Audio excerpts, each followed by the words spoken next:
अस्सलाम वालेकुम class, Hina Khalid is here. I hope you all are doing well and safe. जैसे कि हम चैप्टर नंबर 1 को डिस्कस कर रहे हैं जो कि है डाटा बेसिक्स। आज के लेक्चर में हम डाटाबेस को स्टडी करेंगे। As I told you in the previous lecture कि फाइल प्रोसेसिंग सिस्टम क्या होता है, वो डाटा को स्टोर और मैनेज करने की एक टेक्निक है। वो ओल्डेस्ट टेक्निक है। उसमें कुछ प्रॉब्लम्स थी, कुछ डिफ़िकल्टीज हम फेस कर रहे थे। वो डिफ़िकल्टीज़ कौन कौन सी थी? डाटा रिडंडेंसी थी, डाटा इनकन्सिस्टेंसी थी, इसके बाद इंटीग्रेशन में प्रॉब्लम आ रही थी, सिक्योरिटी को मेंटेन रखने में प्रॉब्लम आ रही थी। तो ये सारे जो डिसएडवांटेजेस थे फाइल प्रोसेसिंग सिस्टम के, इन डिसएडवांटेजेस को एलिमिनेट करने के लिए या रिड्यूस करने के लिए कौन सा मेथड यूज़ किया गया? डाटाबेस का मेथड। कि हम डेटाबेस बना लेते हैं और उस डेटाबेस में डाटा को स्टोर और मैनेज करते हैं, ठीक है, और फाइल प्रोसेसिंग सिस्टम को छोड़ देते हैं। तो डेटाबेस क्या है? इंटरलिंक्ड फाइल्स, या फिर आप कह सकते हो collection of related files. So, a database is a collection of logically related datasets or files. Each file may contain different type of information and are used for specific purposes. कि जो database में files save हैं, हमने बोला ना कि collection of files है, तो उसमें जो files सेव हैं उनका अपना अपना specific कोई target होगा, कोई purpose होगा उनका. The files may be organized in different ways to meet different processing and retrieval requirements of the users. ये जो फाइल्स सेव हैं डेटाबेस में, ये इस तरह से ऑर्गेनाइज हुई हुई होती हैं। ऑर्डर इनका इस तरह से होता है कि यूज़र्स की रिक्वायरमेंट को वो मीट करें, मींस कि यूज़र्स की रिक्वायरमेंट के एग्जैक्ट वो मुताबिक हों। एग्जाम्पल को देख लें। A bank may have separate files for clients as follows. एक बैंक है, उसने डेटाबेस बनाया हुआ है, डाटा को स्टोर और मैनेज करने के लिए उसने एक डेटाबेस बनाया हुआ है। किस नेम से उसने डेटाबेस को क्रिएट किया हुआ है? क्लाइंट्स की नेम से, ठीक है। अब ये जो क्लाइंट्स डेटाबेस है, इसने मैनेज करना है मल्टीपल फाइल्स को, ठीक है, मल्टीपल फाइल्स को इसने मैनेज करना है। हमने बोला ना कि डेटाबेस क्या है? कलेक्शन ऑफ फाइल्स है, तो इसमें मल्टीपल फाइल्स होंगी जो आपस में इंटरलिंक्ड होंगी। डेटाबेस में जो डाटा होता है, उस डाटा को मैनेज भी तो किसी ने करना होता है ना। उस डाटा को मैनेज जो करता है, उस सॉफ्टवेयर का नाम होता है DBMS, डेटाबेस मैनेजमेंट सिस्टम। सो क्लाइंट्स के नेम से जो डेटाबेस बना हुआ है, उसकी फर्स्ट फाइल कौन सी होगी? सेविंग अकाउंट्स, ठीक है। और सेकंड फाइल इसकी कौन सी होगी? Current accounts. थर्ड इसकी कौन सी होगी? Automobile loan. और इसी तरह ये मल्टीपल फाइल्स आप लोग जनरेट कर सकते हैं, पर्सनल लोन के लिहाज से भी कर सकते हैं, क्लाइंट्स इन्फॉर्मेशन के भी। ये सारी फाइल्स हैं, हमने नेम इनके जनरेट किए हुए हैं। लेकिन ये सारा डाटा किसके मुताबिक है? क्लाइंट्स के मुताबिक, ठीक है, क्योंकि हमने डाटाबेस क्लाइंट्स का क्रिएट किया हुआ है। लास्ट लाइन को देखें। The client database of bank will consist of the records from all of the above files. कि जो हमने डेटाबेस बनाया हुआ है क्लाइंट के नेम से, उस क्लाइंट में से ये सारी फाइल्स मौजूद होंगी। ये जो ऊपर लिखी हुई हैं, current accounts, automobile loan, personal, clients information, ये सारी फाइल्स बनी हुई हैं। The data of any client can be added, retrieved or updated easily using database system programs. कि जो डाटा है सारे क्लाइंट्स का, इनमें से किसी को भी हम ऐड भी कर सकते हैं। मज़ीद हमने किसी क्लाइंट को मीन्स ऐड करना है तो ऐड भी कर सकते हैं, रिट्रीव भी कर सकते हैं, मीन्स गेट भी कर सकते हैं किसी का डाटा, अपडेट भी कर सकते हैं यूजिंग डाटाबेस प्रोग्राम्स। उसके बाद है फैसिलिटीज़ ऑफ डाटाबेस सिस्टम। कि डाटाबेस जो सिस्टम है वो कौन कौन सी फैसिलिटीज़ प्रोवाइड करता है। इसमें है adding new files to database. हम डेटाबेस में कोई भी न्यू फाइल भी ऐड कर सकते हैं, क्योंकि कलेक्शन ऑफ फाइल्स है ना, तो हम इसमें मज़ीद कोई फाइल भी ऐड कर सकते हैं। उसके बाद है जब हमने फाइल को ऐड कर लिया, तो अब ये एग्जिस्टिंग फाइल बन गई ना हमारी, तो इस एग्जिस्टिंग फाइल में हम डाटा को इंसर्ट भी कर सकते हैं, रिट्रीव भी कर सकते हैं, अपडेट भी कर सकते हैं, डिलीट भी कर सकते हैं, और इस पूरी एग्जिस्टिंग फाइल को रिमूव भी कर सकते हैं अपने डाटाबेस में से। ये सारी फैसिलिटीज़ प्रोवाइड करना है डेटाबेस सिस्टम। उसके बाद हमने नेक्स्ट क्वेश्चन स्टार्ट करना है, जो कि है डेटाबेस सिस्टम। डिफाइन करना है डेटाबेस सिस्टम को। What are the 4 major components of database system. जो डेटाबेस के 4 कंपोनेंट्स हैं उनको हमने डिफाइन करना है नेक्स्ट क्वेश्चन में। तो सबसे पहले देख लेते हैं कि डेटाबेस सिस्टम है क्या। डेटाबेस सिस्टम कलेक्शन है डाटा का और उन प्रोग्राम्स का जो उस कलेक्शन ऑफ डाटा को मेंटेन कर रहे होते हैं। A database system is a collection of data as well as programs required to manage that data। ठीक है, जो डाटा सेव्ड है, collection of data जो सेव्ड है, उस डाटा को किसी ने मैनेज भी तो करना है ना, तो उस डाटा को मैनेज करने के लिए जो प्रोग्राम्स होते हैं उनको कहते हैं DBMS। ठीक है, A database system is a computerized record keeping system। database system क्या है? collection of data है और programs है जो उस data को मेंटेन कर रहे होते हैं, मैनेज कर रहे होते हैं। और database system क्या है? computerized system है डाटा को कीप रखने का। ठीक है, The main purpose of system is to maintain data and provide it to users when it is required। Purpose क्या है डेटाबेस मैनेजमेंट सिस्टम का? कि डाटा को मेंटेन रखना और जब भी यूज़र को उस डाटा की नीड हो तो उस तक हमने इसको पहुंचाना है डाटा को। बेसिक कंपोनेंट्स क्या है डेटाबेस सिस्टम के? फर्स्ट कंपोनेंट जो है वो है डाटा और सबसे इम्पॉर्टेंट कंपोनेंट भी डाटा ही है। Data is the most important component of database system. Data is a collection of facts stored in a database. The basic purpose of database system is to store, maintain and process the data for the user. Database system का basic purpose क्या है, objective क्या है कि हमने data को store करना है, maintain करना है और process करना है data को। ठीक है, store, maintain और process ये first component है database system का। Second component है hardware। हार्डवेयर क्या होता है? Physical aspects of a computer system. The physical components of a computer system are called hardware. The hardware is used to perform different task such as input, output, storage and processing. Hardwares क्या करते हैं? Data को input करते हैं, output करते हैं और हम लोग हार्ड डिस्क पे क्या कर रहे होते हैं? डाटा को स्टोर ही कर रहे होते हैं ना, तो स्टोरेज भी हो रही होती है और प्रोसेसिंग भी हो रही होती है through hardwares. Some important hardware components are as follows: secondary storage, input-output devices, processors मतलब CPU और main memory मतलब RAM। ठीक है, ये सारे क्या हैं? हार्डवेयर्स होते हैं। सेकेंड कंपोनेंट ये हो गया डेटाबेस सिस्टम का। फर्स्ट कंपोनेंट क्या था? डाटा। अब जो डाटा हमने स्टोर करना है, मीन्स हमने फाइल्स को जनरेट करना है, अपडेट करना है, तो उस डाटा को हमने इनपुट भी तो करना है ना। तो इनपुट किसके थ्रू हो रहा होता है? हार्डवेयर के थ्रू हो रहा होता है ना। तो इनपुट डिवाइसेस क्या है? हार्डवेयर ही है ना। तो सेकेंड कंपोनेंट क्या हुआ? हार्डवेयर। फर्स्ट क्या था? डाटा और सेकेंड क्या है? हार्डवेयर। उसके बाद है थर्ड कंपोनेंट जो कि है सॉफ्टवेयर। सॉफ्टवेयर क्या है? Set of instructions given to the computer to solve a particular problem. Software is a collection of programs used by a computer within a database system. कि database system के अंदर जो softwares मौजूद होते हैं वो कौन कौन से हैं? ठीक है, उन सब की जो कलेक्शन है ना उनको कहते क्या है? एज अ कंपोनेंट वो सॉफ्टवेयर ही होते हैं। ठीक है, the most important software is DBMS, database management system itself। It uses three types of software to enable the database system work properly।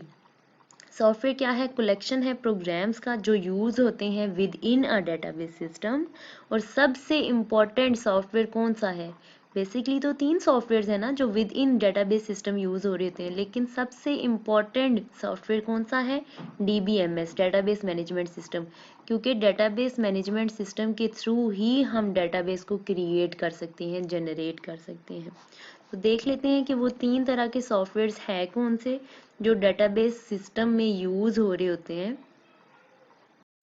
Different types of software used in database systems are as follows: operating system, DBMS software और application software या application programs.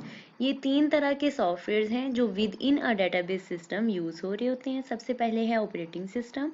It manages all the hardware components and also enables all the softwares to run on the computer system।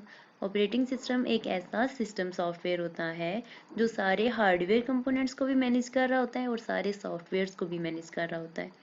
Second है DBMS software. It is database management system that is used to create and manage the database system. DBMS software ऐसा software है जिसके through हम database system को create करते हैं और manage करते हैं। उसके बाद है एप्लीकेशन प्रोग्राम्स।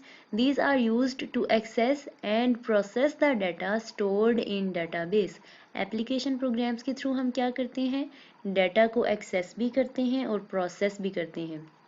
ये 3 तरह के सॉफ्टवेयर्स हैं जो यूज़ होते हैं ताकि जो हमारा डेटाबेस सिस्टम है वो प्रॉपरली वर्क कर सके। फोर्थ कंपोनेंट है personal. The people related to the database system are called personnel. Different types of persons in a database system are as follows. कि कितने पर्सन्स होते हैं जो उस डेटाबेस सिस्टम को यूज़ कर रहे होते हैं, वो पर्सन्स कौन कौन से हैं। डेटाबेस एडमिनिस्ट्रेटर है। The database administrator is a person who is responsible to manage the whole database system. Database administrator कौन सा पर्सन है जो रिस्पॉन्सिबल होता है कि सारा जो डेटाबेस सिस्टम है उसको मेंटेन रखे, मैनेज रखे। एप्लीकेशन प्रोग्रामर्स कौन से हैं। The application programmer is a person who writes the application programs to access data from the database system.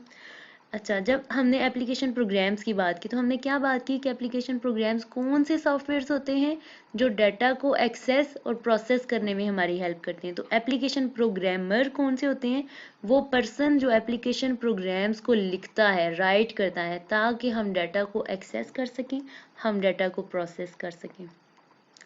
उसके बाद है एंड यूजर्स। एंड यूजर्स या यूजर्स जो एंड पे यूज कर रहे होते हैं इस सारे सिस्टम को, जिन्होंने यूज करना होता है।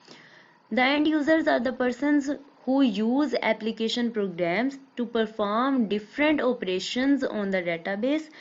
They include clerks, managers और directors.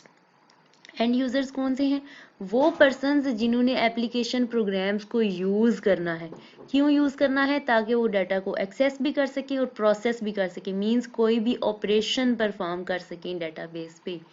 ये कौन कौन से लोग हो सकते हैं, क्लर्क्स हो सकते हैं, मैनेजर्स हो सकते हैं और डायरेक्टर्स हो सकते हैं। तो ये थे 4 कंपोनेंट डेटाबेस सिस्टम के, डाटा, हार्डवेयर, सॉफ्टवेयर और पर्सनल। इन कंपोनेंट्स का कलेक्शन है डेटाबेस सिस्टम। ठीक है, कि डेटाबेस सिस्टम जब एक बनेगा तो उनमें कौन कौन सी चीज़ें जो हैं वो इंटरैक्ट कर रही होंगी, कौन कौन सी चीज़ें होंगी उसमें, कौन से उनके कंपोनेंट होंगे, इज्जा होंगे उनके। तो ये थे 4 कंपोनेंट्स।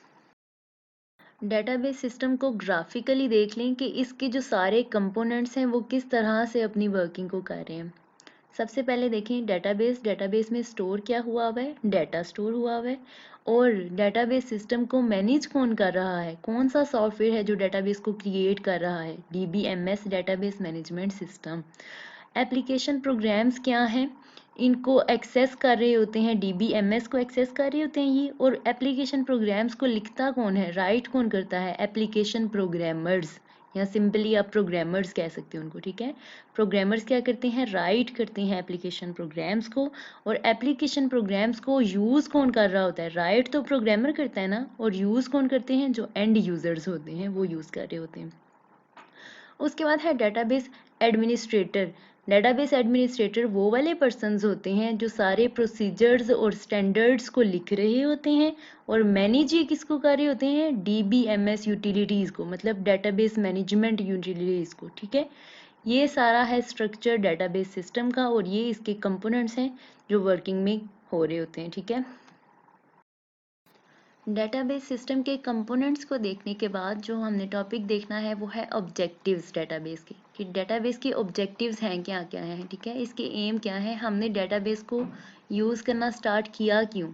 तो आप लोग माइंड में रखें, जो हमने फाइल प्रोसेसिंग सिस्टम में डिसएडवांटेजेस को देखा था ना, हमने उन डिसएडवांटेजेस को ख़त्म करने के लिए, एलिमिनेट करने के लिए डेटाबेस को यूज़ करना स्टार्ट किया। तो जो जो डिसएडवांटेज थे फाइल सिस्टम में, उनको हमने यहाँ पे एडवांटेजेस में चेंज कर दिया।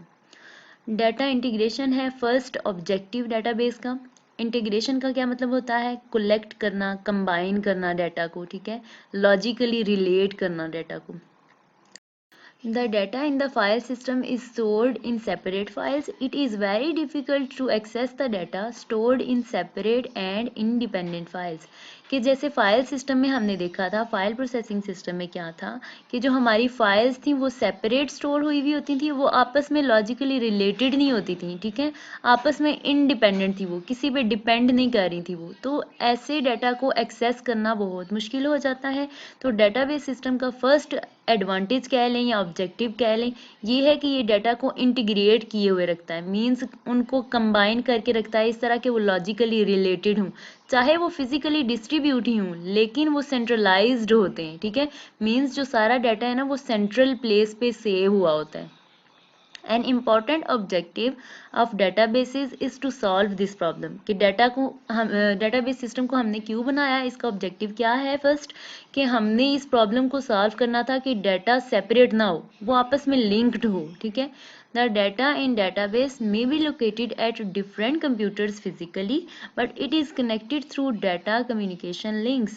Links क्या होते हैं, मीडियम को कहते हैं, चैनल्स को कहते हैं, जिनके थ्रू कम्युनिकेशन हो रही होती है। In this way data appeared centralised logically कि हमने क्या किया डाटाबेस में कि कंप्यूटर्स में डाटा फिजिकली तो सेव है, वो तो डिस्ट्रीब्यूट हुआ हुआ है फिजिकली, लेकिन वो लॉजिकली आपस में कनेक्टेड है, एक सेंट्रलाइज्ड प्लेस में कनेक्टेड है आपस में। किस तरह से, कम्युनिकेशन लिंक्स के थ्रू।